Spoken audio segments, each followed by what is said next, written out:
In a world glowing with holiday wonder, one joyful traveler carries the magic of Christmas to every child on Earth. This is the legendary journey of Santa Claus. In the ancient, snow-covered north, whispers of a mysterious gift-giver began to circle among villagers. He was a lone figure in red, guiding hope through the darkest winters. Long before he became Santa, tales of Saint Nicholas spread across Europe, a protector of children, known for his secret acts of generosity and kindness.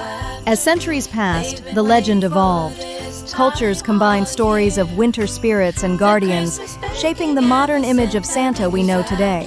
From the frozen North Pole, Santa built a home like no other, a workshop glowing with warmth where toys were crafted for every child across the world.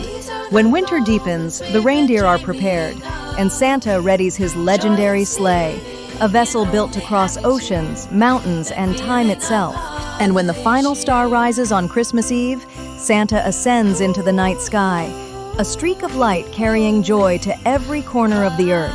Across continents, deserts, oceans, and frozen peaks, he stops at every home, guided not by maps, but by the hopes of children.